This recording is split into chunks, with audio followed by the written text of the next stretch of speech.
الحمد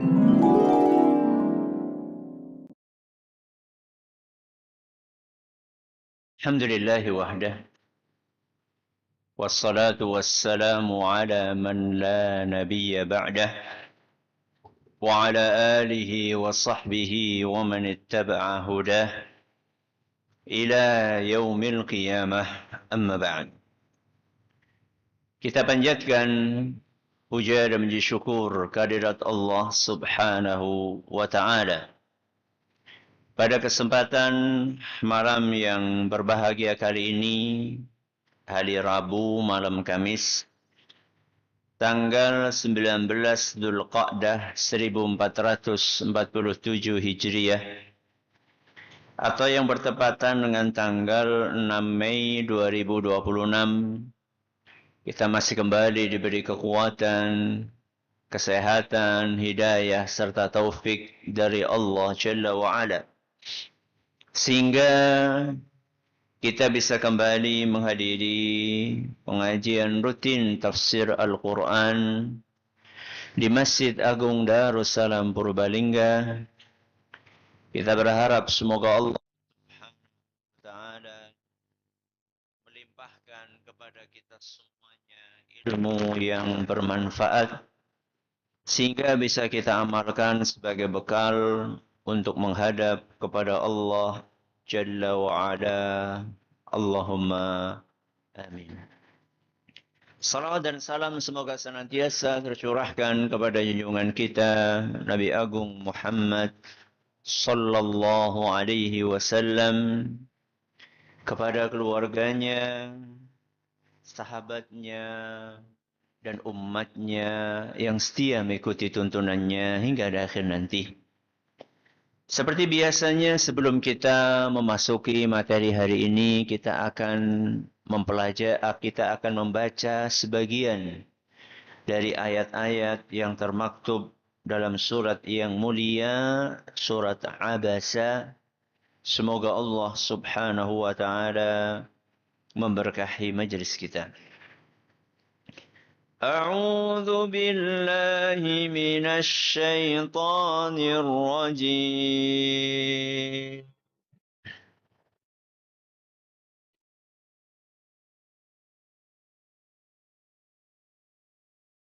Qutilal insanu ma akfarah.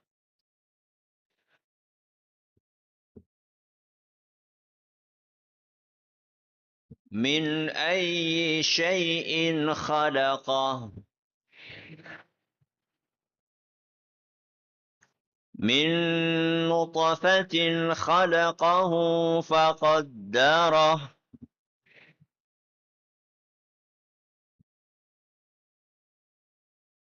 ثم السبيل يسره.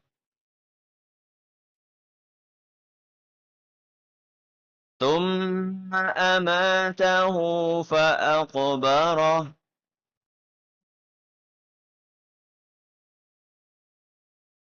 ثم إذا شاء أنشره.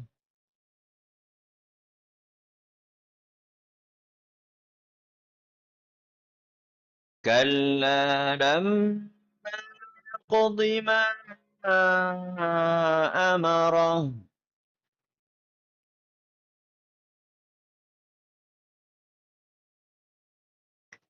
فلينظر الإنسان إلى طعامه.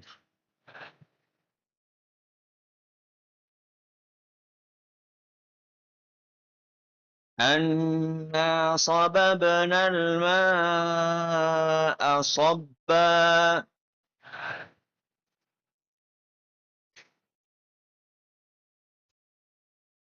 ثم شققنا الأرض شقا.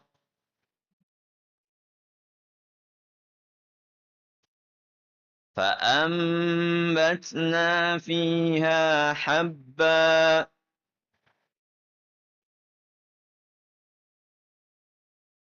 وعنبا وقضبا.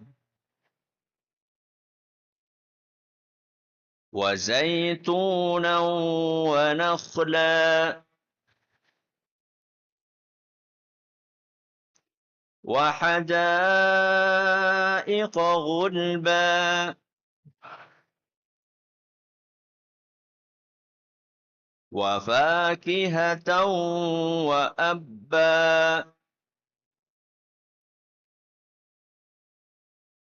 متاعا لكم ولأنعامكم.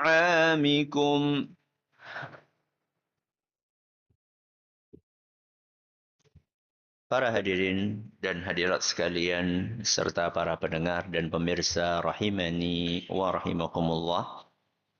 Sebelum kita memasuki materi hari ini, mohon keikhlasannya untuk mendoakan saudara dan saudari kita yang sedang diuji oleh Allah Subhanahu wa taala dengan sakit.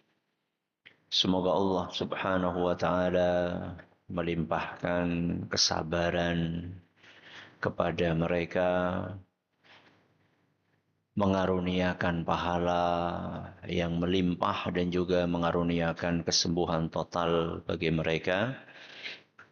Saudara kita Bapak Mundakir yang sedang gerah dan juga saudari kita Ummu Dihyah, kita doakan semoga beliau berdua dan segenap kaum muslimin dan muslimat yang sedang diuji oleh Allah Subhanahu wa taala mendapatkan kesembuhan total. Bismillahirrahmanirrahim. Alhamdulillah rabbil alamin arrahmanir rahim maliki yaumiddin. Allahumma salli ala Muhammad wa ala ali Muhammad kama sallaita ala Ibrahim wa ala ali Ibrahim innaka Hamidum Majid. اللهم رب الناس مذهب البأس اشفي Pak Mundakir وابو أم دحية ومرضى المسلمين أنت الشافي لا شفاء إلا شفاؤك شفاء لا يغادر سقما. اللهم رب الناس مذهب البأس اشفهما ومرضى المسلمين أنت الشافي لا شفاء إلا شفاؤك شفاء لا يغادر سقما.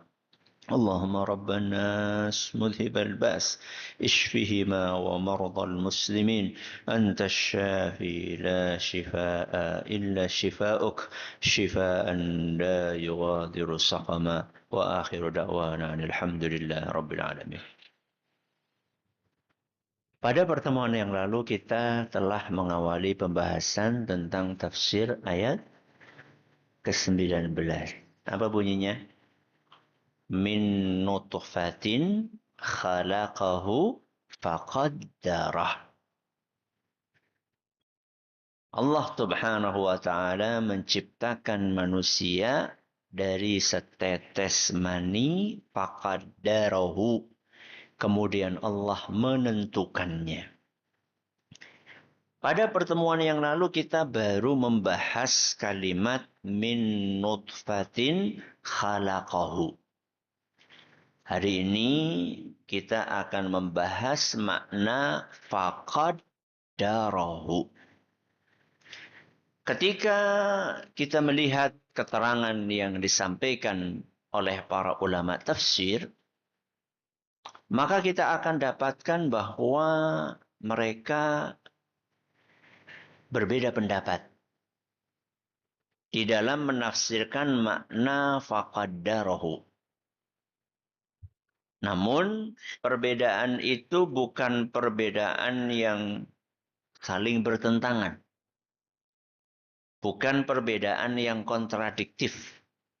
Akan tetapi perbedaan yang saling melengkapi. Dan ini menunjukkan betapa kayanya ya makna ayat-ayat apa? Al-Quran. Kalau akan diringkas, maka penafsiran yang disampaikan oleh para ulama tentang makna faqaddarahu ada 3 penafsiran. Ada berapa? 3 penafsiran. Yang pertama, faqaddarahu artinya adalah penciptaan manusia dengan proses yang bertahap. Apa yang pertama? Penciptaan manusia dengan proses yang bertahap. Ini yang keberapa? Yang pertama. Makna yang kedua, faqaddarahu artinya adalah kesempurnaan bentuk manusia. Apa yang kedua? Kesempurnaan bentuk manusia. Adapun makna yang ketiga, arti dari faqaddarahu adalah penetapan takdir manusia. Kenapa? Penetapan takdir manusia. Kita ulangi nggih. Apa yang pertama? Penciptaan manusia dengan proses yang bertahap.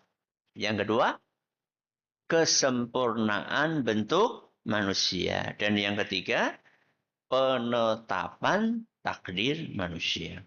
Mari kita bahas satu persatu. Apa yang pertama tadi? Penciptaan dengan proses yang bertahap.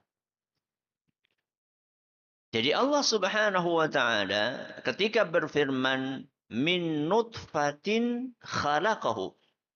Allah Subhanahu wa taala menciptakan manusia dari setetes mani faqaddarahu. Lalu Allah bentuk proses. Allah bentuk manusia itu dalam proses yang bertahap. Ya. Sebagaimana yang disampaikan oleh Ibnu Jurayj rahimahullah, beliau berkata, faqaddarahu artinya nutfah, humma alaqah, humma mudghah.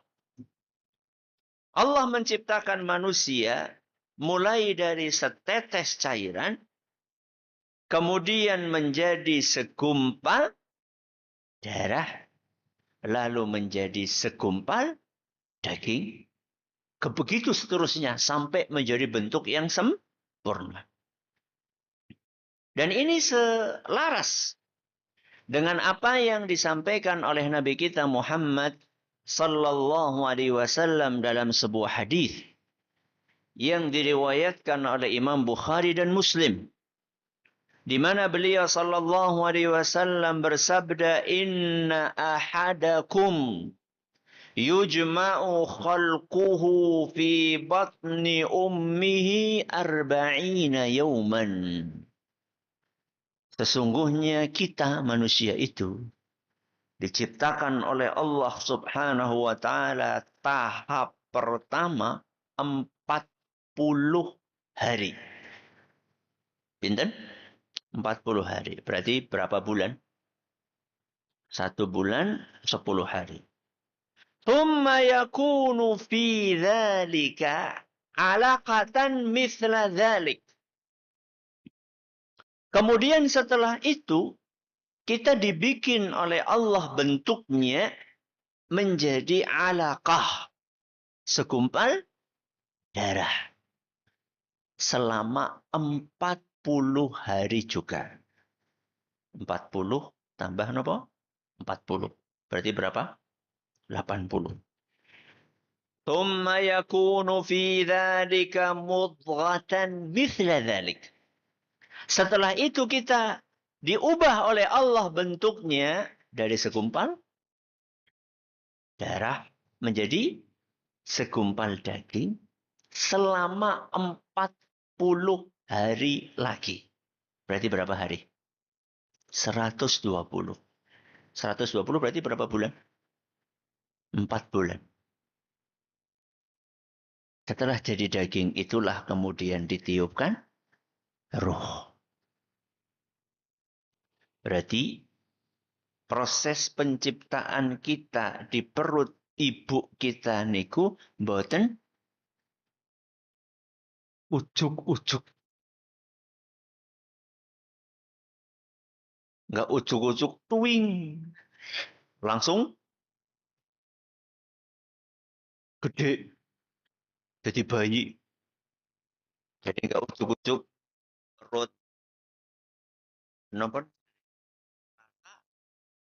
Supaya ujuk-ujuk langsung apa? Belendung gitu. Nah, pertanyaannya, apakah Allah bisa untuk menciptakan kita ujuk-ujuk? Hah? Bisa atau tidak? Gampang banget. Bukan bisa lagi. Idza arada syai'an an yaqula lahu kun fayakun. Allah Subhanahu wa taala apabila menghendaki sesuatu cukup hanya mengatakan kun. Apa artinya kun? Jadilah. Fayakun. Maka akan terjadi. Kenapa Ustaz? Karena Allah Al-Qadir. Kenapa Al-Qadir? Yang maha kuasa. Karena Allah itu Al-Qawi. Yang maha kuat. Karena Allah itu Al-Aziz. Yang maha perkasa. Gak ada sesuatu yang mustahil bagi Allah. Dalam satu detik Allah bisa menciptakan kita. Ujuk-ujuk langsung jadi. Bisa. Secara instan. Tapi itu tidak dilakukan sama Allah. Justru Allah Subhanahu wa taala menciptakan manusia dengan proses yang bertahap. Dan Allah Maha bijaksana. Allah Subhanahu wa taala, kata para ulama, ketika menciptakan kita secara bertahap tadi, seakan-akan ingin mengirimkan sebuah pesan kepada kita. Bahwa segala sesuatu itu butuh proses. Padahal yang melakukannya adalah yang maha kuasa. Kalau seandainya Allah saja yang maha kuasa menciptakan kita dengan proses, maka seharusnya kita yang sangat terbatas kemampuannya melakukan sesuatu pun dengan apa? Proses. Jangan apa-apa karepe instan. Dan sayangnya kita hidup di zaman instan. Apa-apa instan. Contohnya mie instan. Terus apa lagi? Kopi instan. Terus bubur instan. Ya. Kita tuh pengennya semuanya serba instan. Nggak mau mengikuti proses. Sehingga ada orang hijrah dari masa kegelapan menjadi masa yang terang benderang. Dulunya preman, terus jadi ngaji gitu lah. Dia tinggalkan masa kelamnya, kemudian dia berpindah ke masa yang lebih baik. Bagus atau tidak? Bagus. Tapi yang nggak bagus itu, ujuk-ujuk langsung mulang. Wis ora bener gue. Kemarin preman, sikit jadi ustad sih kepriwe. Kemarin hari apa? Selasa. Wingi si preman statusnya. Hijrah. Sekarang hari apa? Rabu. Langsung jadi ustad sih kepriwe. Gak bisa. Ya. Ilmu itu supaya bisa difahami, dimengerti, didalami, itu butuh apa? Butuh proses. Jangan kemudian ada yang berkomentar, wah Ustadz kayak merasa disaingi.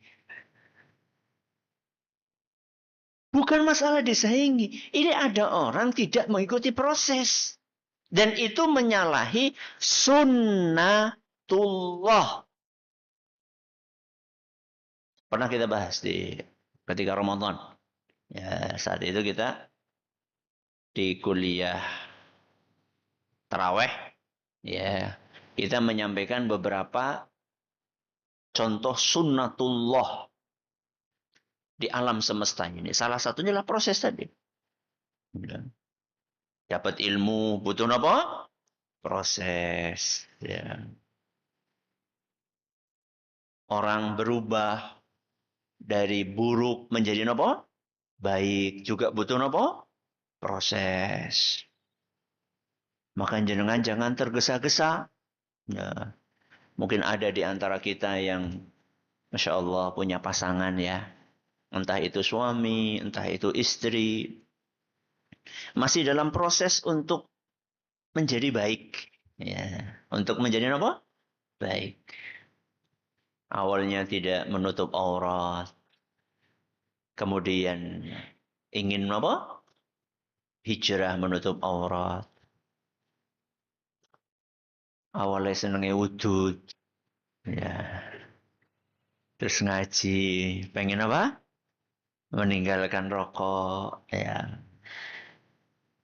Yang lebih parah dari itu awalnya tenggelam dalam kesyirikan. Dia pengen tinggalkan kesyirikan menuju tauhid. Awalnya dia tenggelam dalam bid'ah, pengen mengikuti sunnah. Yang sabar menghadapi orang yang sedang tertatih-tatih untuk memperbaiki diri. Kesabaran itu diwujudkan dengan kita memaklumi seandainya masih ada di sana sini kekurangan. Seorang suami baru membaca sejarah kehidupan ibunda kita Ummul Mukminin Aisyah radhiyallahu anha. Kemudian setelah membaca sejarahnya Aisyah terus membandingkan dengan siapa? Istrinya. Atuh banget ya. Istrinya sama. Baru membaca sejarah kehidupan Nabi Muhammad Sallallahu Alaihi Wasallam. Terus ngelihat siapa? Jenengan. Ngelihat kita, saya dan jenengan. Atuh banget ya. Butuh proses. Ya. Orang menjadi baik itu butuh waktu. Butuh tahapan. Kalau kita betul-betul mendukung proses perubahan itu, maka yang sabar. Ya. Dan juga, ya nggak adil lah kalau jenengan berharap, jenengan ya, bapak-bapak, bojo gedene ora kayak Aisyah. Loh jenengan emang kayak siapa? Aisyah radhiyallahu anha menjadi istrinya Nabi SAW, sosok yang sempurna, wajar menjadi istrinya sosok yang apa?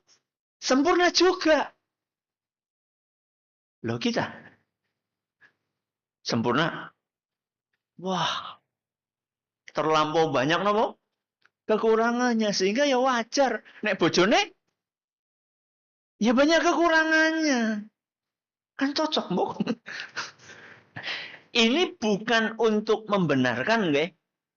Bukan untuk membenarkan kekurangan-kekurangan yang ada dalam pasangan kita, bukan, tapi supaya kita lebih nopo? Sabar. Ya. Sabar itu bukan membiarkan loh. Ya. Bojone ora subuhan, sabar, jorakan baik. Udah kayak kue. Ya. Tapi sabar itu adalah dibangunkan sekali, dua kali yang sabar. Ya, besoknya dibangunkan lagi. Nek jengkel pripun? Ya sabar. Sabar. Ya. Didoakan. Bukan sekali dua kali. Didoakan terus gitu. Dilembuti, dihalusi. Ya.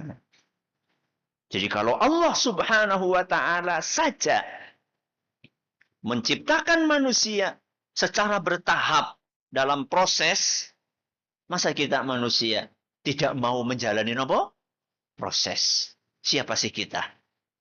Ya, siapa sih kita? Oke, ini makna yang pertama. Kenapa makna yang pertama? Penciptaan dengan proses yang bertahap. Makna yang kedua, faqaddarahu. Artinya adalah kesempurnaan bentuk manusia. Allah subhanahu wa ta'ala menciptakan manusia dari nutfah, dari setetes air mani, faqaddarahu. Kemudian Allah menciptakan bentuk manusia secara sempurna.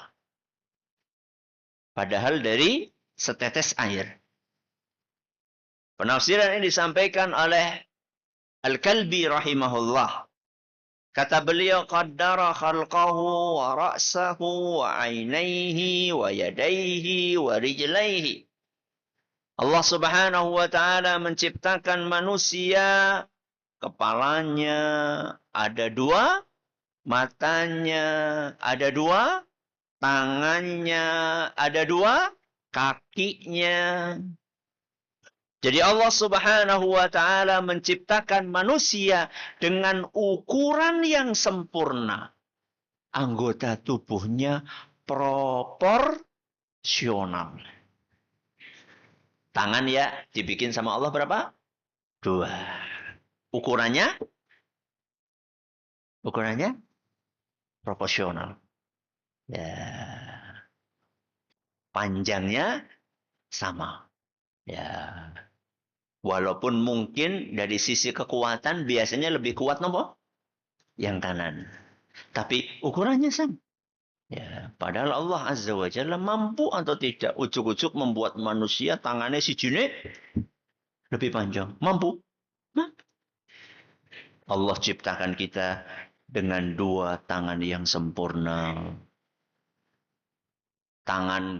Dua tangan ini sama, dua kaki itu sama, telinganya juga nopo? Sama, dibikin dua, sepasang. Dan dibikin oleh Allah Azza wa Jalla dengan sangat proporsional antara bentuk telinga, ukurannya, bentuk mata, ukurannya, bentuk hidung, ukurannya, bentuk mulut, ukurannya dengan kepala kita. Jadi Allah bikin kepala segini, ukurannya telinganya segitu. Cocok. Ya. Dan ketika masih bayi, ukurannya ya segitu. Tapi begitu besar, kepalanya akan membesar, telinganya pun juga demikian. Coba jenengan bayangkan, anak wong gede, kupingnya kayak pas bayi. Pripun coba. Allah bikin kita dengan bentuk yang sangat proporsional. Bukan hanya sempurna bentuknya, tapi sempurna fungsinya. Ya. Sempurna apa? Fungsinya. Semua yang diciptakan oleh Allah, detil-detilnya itu ada fungsinya. Coba jangan perhatikan mata. Kita baru ngelihat luarnya loh ya. Baru ngelihat penampilan, penampakan luarnya. Mata itu ada apanya? Ada alisnya, ada bulu matanya, ada kelopaknya, matanya ada hitamnya, ada nopo? Putihnya. Itu semuanya itu ada fungsinya. Ya. Makanya ketika dirusak, ya fungsinya ikut rusak. Contohnya dong. Dikerik. Apa nek? Alis. Jadi ben keton. Nek irung kan bangir nggih, nek alis siapa? Apa? Nggak tahu, ada istilah kalau apa namanya yang MC-nya nikahan itu kan, itu biasanya kalau nyebutkan itu detail banget. Nganti ora paham aku. Alisnya kayak gini, terus apa? Apa? Tanggal? Bulan sabit. Oh, bulan sabit. Ya. Karena dia pengen alisnya bulan sabit, akhirnya dikerok. Terus diganti pakai apa? Pakai pensil. Begitu keringetan, atau yang delawer gitu. Padahal ini itu ada fungsinya. Ketika kita keringetan, kemudian ada alis ini, maka keringat itu tidak langsung ke mata.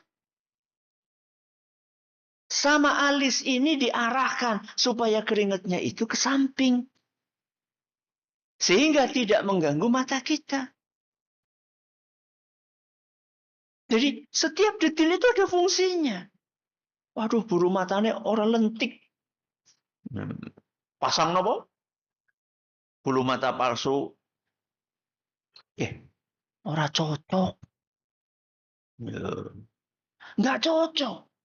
Karena memang kita ini sudah diciptakan oleh Allah dengan bentuk yang sesuai dengan muka kita gitu loh. Ya. Nah cara nyong mau nganggo bulu mata palsu itu malah apa? Apa sih? Gila nih. Gila nih siapa? Apa? Menakutkan. Ya. Orang cocok orang. Ya. Semuanya itu ada fungsinya. Ya. Semuanya ada fungsinya. Telinga kita dibikin ada daunnya, ada tulangnya, dan tulangnya sama Allah dibikin bukan seperti tulang kaki. Ya, dibikin sama Allah tulang yang lunak. Supaya apa? Supaya kalau kita tidur nggak kesakitan. Ya. Kalau tulangnya tulang keras, seperti tulang, ya apa jenisnya, garesan ke jenisnya apa? Hah? Tulang kering. Ya, seperti tulang kering coba jenengan anak pas lagi turu ke bro. Pas lagi sare pripun? Ganjil kan atos gue ora penak. Tapi juga sama Allah tetap dikasih tulang supaya telinganya bisa apa? Berdiri. Ya, coba nggak ada tulangnya, pripun? Empleh-empleh apa? Sempurna. Kita itu dibikin sama Allah dengan bentuk yang sempurna. Maka sesuatu yang sempurna ini tidak layak untuk dipakai buat hal-hal yang hina. Mulut yang dibikin sama Allah itu sempurna. Nggak pantas dipakai untuk mengumpat. Tidak layak untuk digunakan mengeluarkan kata-kata yang kotor. Telinga yang sempurna ini nggak pantas digunakan untuk mendengarkan sesuatu yang menjijikkan. Mata yang sudah sempurna ini tidak layak untuk kita gunakan melihat sesuatu yang diharamkan oleh Allah Subhanahu wa Ta'ala. Masa tangan yang sudah sempurna seperti ini digunakan untuk menyakiti siapa? Anak. Ngaploki anaknya, ngaploki bojone. Masa tangan yang sempurna ini digunakan untuk, ayo, gaplean, ya, untuk berjudi. Nggak matching. Sesuatu yang sempurna digunakan untuk hal yang hina. Buat apa Allah menciptakan sesuatu yang sempurna kemudian digunakan oleh manusia untuk sesuatu yang tidak cocok dengan kesempurnaan tersebut? Ustaz, tapi kan ada sebagian orang diciptakan oleh Allah Azza wa Jalla dengan bentuk yang ada kekurangannya. Misal, nun sewu, ada yang terlahir dalam keadaan cacat. Ya, cacat apanya? Mungkin cacat nun sewu bibirnya, mungkin cacat telinganya, mungkin cacat jarinya, ada yang kurang mungkin. Ya, kenapa Allah ciptakan itu? Di dalam Al-Quran, Allah subhanahu wa ta'ala berfirman, وَجَعَلْنَا بَعْضَكُمْ لِبَعْضٍ فِتْنَةً أَتَصْبِرُونَ. Allah subhanahu wa ta'ala menciptakan manusia antara satu orang dengan orang yang lainnya berbeda-beda. Ada yang punya kelebihan, ada yang punya apa? Kekurangan. Atasbirun, untuk menguji apakah kalian sabar atau tidak. Bagi yang punya kekurangan, sabar atau tidak. Bagi yang dikasih oleh Allah kesempurnaan, syukur atau tidak. Ini Allah sampaikan dalam surat Al-Furqan ayat 20. Surat apa? Al-Furqan ayat 20. Bagi yang dikasih oleh Allah kesempurnaan fisik, ujiannya apa? Syukur. Ya. Bagi yang dikasih oleh Allah Azza wa Jalla kekurangan, ujiannya apa? Sabar. Terus Allah tutup firman-Nya, wa kana rabbuka basira. Dan Allah itu maha melihat, maha mengetahui setiap manusia cocoknya dikasih apa. Apakah kesempurnaan atau apa? Kekurangan. Jadi kalau jenengan ditakdirkan sama Allah irunge, jebesek loh. Irunge kurang mancung kayak gue. Jadi kepenak lah. Memang Allah itu mengetahui jenengan cocoknya seperti itu. Ya. Jadi rasa operasi, ngapa operasi? Terus disyukuri, baik. Ya, alhamdulillah bisa ngambekan. Ya. Yang penting kan apanya? Fungsi. Ya. Bagi yang jenengan ditakdirkan oleh Allah terlahir dalam keadaan irunge, mancung, bangil, rosa petantang petenteng. Yuk diukur yuk. Yos. Buat apa? Orang masuk surga itu bukan dengan kemancungan. Ya. Mancung tapi ratau sholat sih ngapa? Ya. Hidungnya nggak pernah nyentuh apa? Sajadah buat apa? Ya. Oke. Terus yang keberapa? Yang ketiga. Apa tadi? Penetapan takdir manusia. Ya. Terkait dengan apa? Kata Ikrimah. Arti dari qaddarahu ay qaddarahu fi rahimi ummihi kaifa syaa. Allah berikan takdir buat manusia di dalam perut ibunya sesuai dengan kehendaknya. Dan kata Nabi kita Muhammad SAW, ketika kita masih di perut ibu kita, dalam hadis riwayat Bukhari dan Muslim, Allah takdirkan kita, rizki kita, ajal kita, perbuatan yang kita lakukan, dan nasib kita apakah kita akan bahagia atau sengsara. Maka pelajaran yang diambil nopo? Pelajaran yang diambil adalah gabungkan antara usaha dengan tawakal. Jadi urusan rezeki usaha, tapi urusan hasil sudah ditakdirkan sama Allah. Sehingga kalau ternyata hasil yang didapatkan setelah berusaha kok tidak sesuai dengan apa yang diharapkan, atine sing sabar, sing ayem, karena itu sudah takdirnya sinten Allah. Semoga bermanfaat. Terima kasih atas perhatiannya. Menuntas segala kekurangannya kita akhiri. Subhanakallahumma bihamdika. Asyhadu an la ilaha illa anta. Astaghfiruka wa atubu ilaik. Assalamualaikum warahmatullahi wabarakatuh. Jangan lupa untuk subscribe dan share bila kajian ini dirasa bermanfaat.